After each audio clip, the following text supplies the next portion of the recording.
রাইন নদীর চিরন্তন স্রোত বেয়ে ভেসে চলার পর আমাদের যাত্রা ধীরে ধীরে পৌঁছালো ম্যানহাইম শহরের শান্ত রাতের আশ্রয়।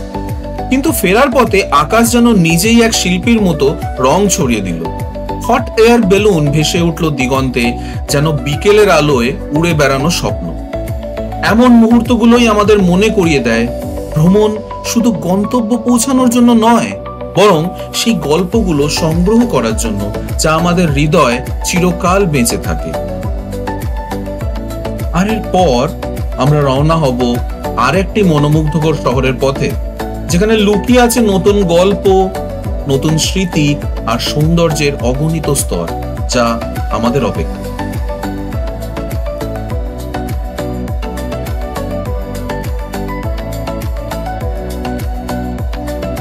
এই শহরের কিছু ঝলক আপনাদের সামনে তুলে ধরছি, ম্যানহাইমের নীরব সৌন্দর্য আর অপ্রত্যাশিত বিস্ময়ের মুহূর্তগুলো।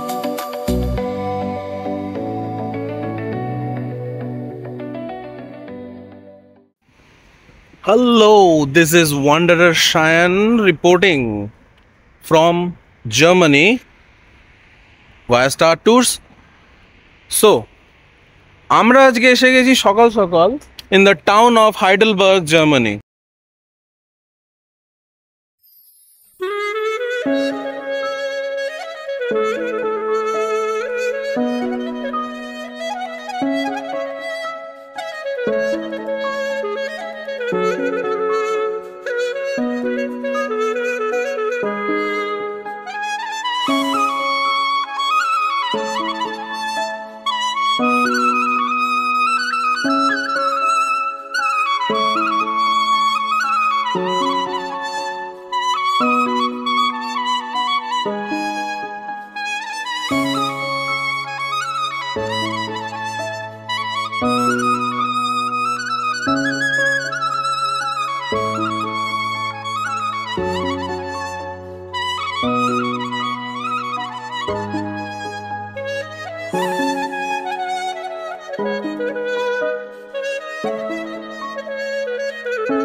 আজ আমরা ঘুরে দেখব জার্মানির সেই শহর যাকে বলা হয় রোমান্টিক রাজধানী হাইডেলবার্গ।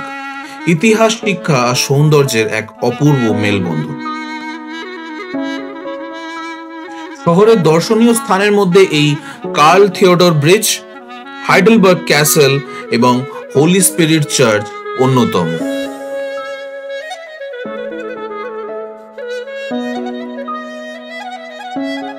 এই শহরের সৌন্দর্য আরো বাড়িয়ে তোলে রিভার নেকার, যেটি এই শহরের মধ্যে দিয়েই প্রবাহমান।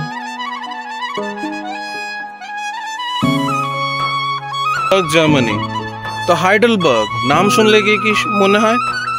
কয়েকটা জিনিসের জন্য কিন্তু হাইডেলবার্গ প্রচন্ড বিখ্যাত।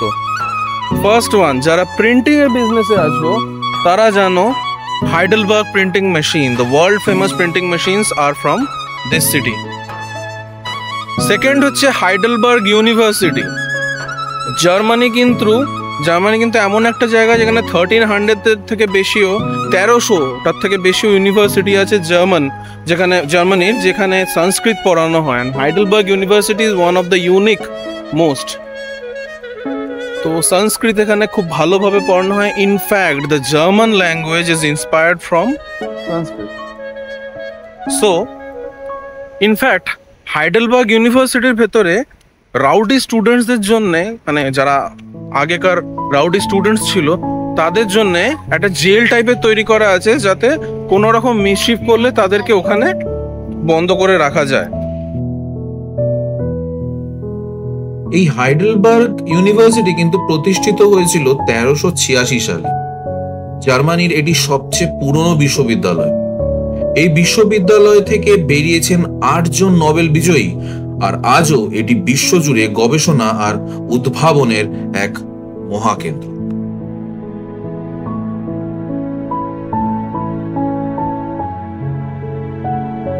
আপনারা কি এখনো পড়েছেন ফুটপ্রিন্টস অফ মাই হার্ট? আমার জীবনের কিছু অভিজ্ঞতা থেকে জন্ম নেওয়া এই কবিতার সংগ্রহে এমন অনুভূতি আছে যাতে প্রত্যেকেই কোনো না কোনো সময় নিজের সঙ্গে মিল খুঁজে পাবেন। এটি আমার প্রথম প্রচেষ্টা একজন লেখক ও কবি হিসেবে। আপনাদের ভালোবাসা ও উৎসাহই আমাকে এগিয়ে নিয়ে যাবে। যারা ইতিমধ্যেই বইটি কিনেছেন তাদের প্রতি আন্তরিক কৃতজ্ঞতা জানাই। বইটা কিন্তু ইংরেজিতে। পেপারব্যাক সংস্করণ এখন পাওয়া যাচ্ছে ইন্ডিয়া, আমেরিকা, ইউকে এবং অন্যান্য দেশের বিশেষ প্রধান অনলাইন মার্কেটে। ইবুক সংস্করণ পাওয়া যাবে বুকলিফ পাবলিশার্সের স্টোরে।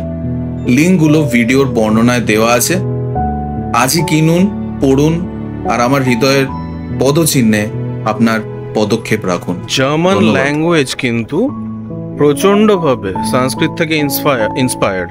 যদি একটা ছোট্ট এক্সাম্পল দিই, দ্য লোকাল এয়ারলাইন্স লুফথানসা, তো লুফথানসাকে যদি ভাঙা হয় তাহলে লুফট হচ্ছে light weight in Sanskrit, and হানসা is the হাঁস, রাজহাঁস।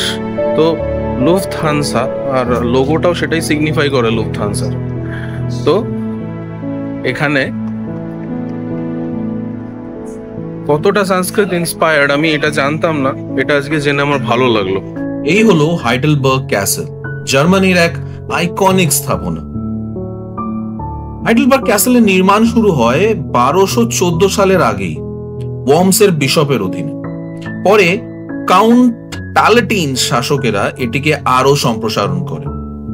ক্যাসেলটি দাঁড়িয়ে আছে কনিকস্তোল পাহাড়ের উত্তর ঢালে, সমুদ্রপৃষ্ঠ থেকে প্রায় 80 মিটার উঁচুতে। এখান থেকে দেখা যায় হাইডেলবার্গের পুরনো শহর আর নেকার নদীর মনোরম দৃশ্য। এখানে গথিক ও রেনেসাঁ দুই শৈলীর অপূর্ব মিশ্রণ দেখা যায়। উত্তর অ্যালপস অঞ্চলের অন্যতম গুরুত্বপূর্ণ রেনেসাঁ স্থাপত্য হিসেবে এটি বিশেষভাবে পরিচিত। হাইডেলবার্গ ক্যাসেল নিয়ে কথা বলতে গেলে এক অদ্ভুত বিষয় বারবার সামনে আসে, এর দুর্ভাগ্যের খ্যাতি। অপার সৌন্দর্য আর মহিমা থাকার সত্ত্বেও শতাব্দীর পর শতাব্দী ধরে এই দুর্গ যেন টেনে এনেছে একের পর এক বিপর্যয়। 30 বছরের যুদ্ধকালীন স্থিতিতে 1622 সালে হাইডেলবার্গ শহর আক্রমণের সময় ক্যাসেলটি ভয়াবহভাবে ক্ষতিগ্রস্ত হয়। 9 বছরের যুদ্ধে ফরাসি সেনারা দুইবার আক্রমণ চালিয়ে ক্যাসেলের বিশাল অংশ ধ্বংস করে দেয় এবং এই দুর্গটি ধীরে ধীরে এক রোমান্টিক ধ্বংসাবশেষে পরিণত হয়। প্রাকৃতিক দুর্যোগও কিন্তু কম হয়নি। 1764 সালে একবার নয়, দুবার বজ্রপাত আঘাত হানে ক্যাসেলের ওপর। আগেই দুর্বল হয়ে পড়া স্থাপনাগুলো আবার আগুন ধরে যায় এবং এরপর আর কখনো পুনর্নির্মাণের চেষ্টা করা হয়নি। এই দ্বিগুণ বজ্রপাতকে অনেকেই ক্যাসেলের অভিশাপ বলে মনে করেন, যা চিরতরে এই ভাগ্যকে ধ্বংসাবশেষ হিসেবে স্থির করে দেয়।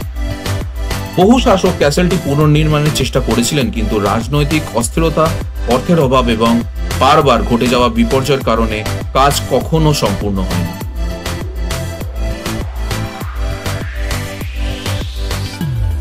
তখনকার সময়কার রাস্তা কি সুন্দর বানানো।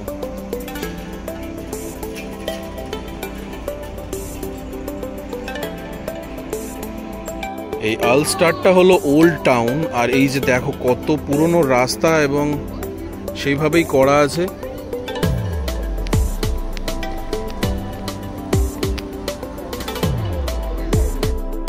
তো এই হলো Altstadt, the town centre of Heidelberg.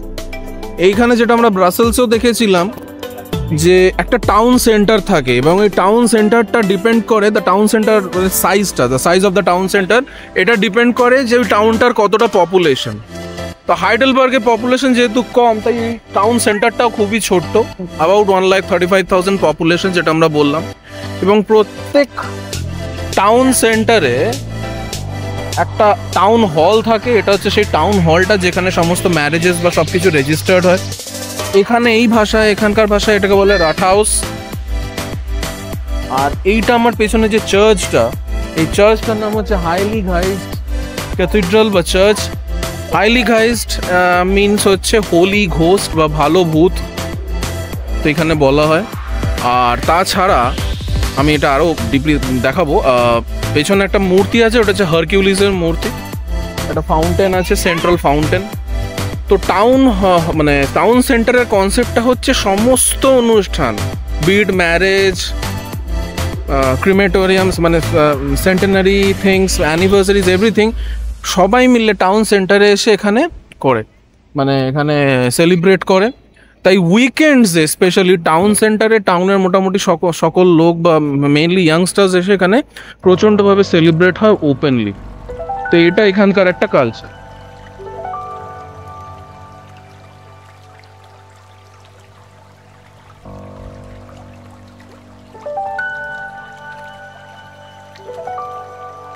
এই ট্রায়াঙ্গুলার রুফের বিল্ডিংটা যেটা আমরা এখানে দেখতে পাচ্ছি, এটা হলো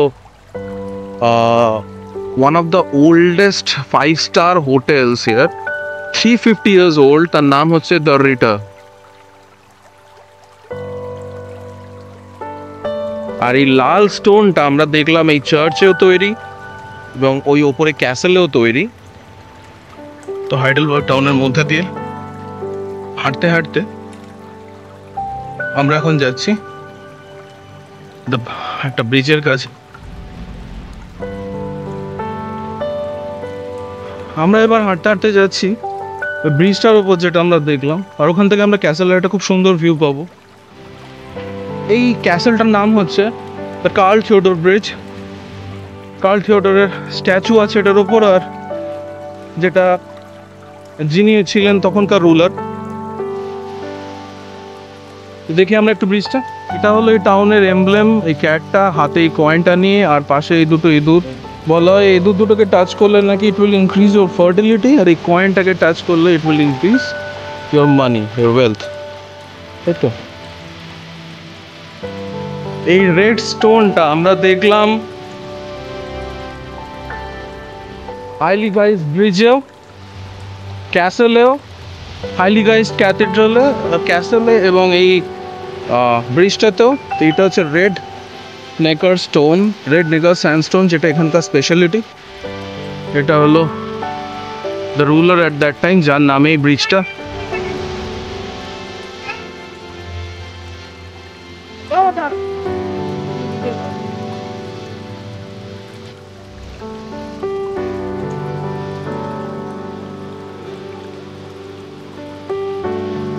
এই হলো রিভার নেকার, দ্য রিভার ইন হাইডেলবার্গ। আর আমরা দাঁড়িয়ে আছি কার্ল থিওডর ব্রিজে। আর এখান থেকে একটা সুন্দর ভিউ ক্যাসেলের।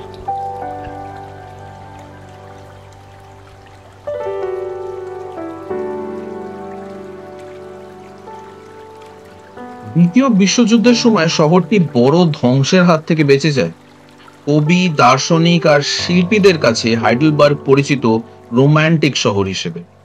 চারপাশে রয়েছে আঙুর ক্ষেত আর বনভূমি, যা শহরটিকে আরো মোহনীয় করে তোলে। হাইডেলবার্গ শুধু একটি শহর নয়, এটি ইতিহাসের স্মৃতি, শিক্ষার আলো আর সৌন্দর্যের কবিতা। যদি কখনো জার্মানিতে যান, এই শহরটি আপনার হৃদয়ে চিরকাল বেঁচে থাকবে।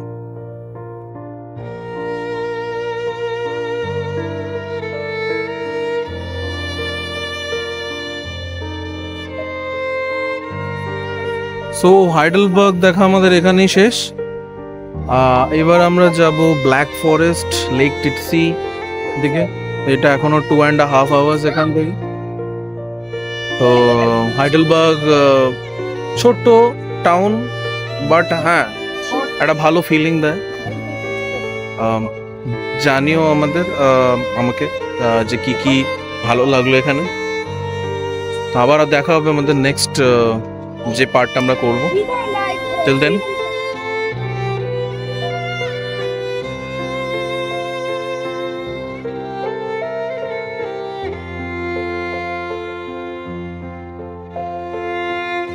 ভিডিওটি দেখার জন্য অনেক অনেক ধন্যবাদ।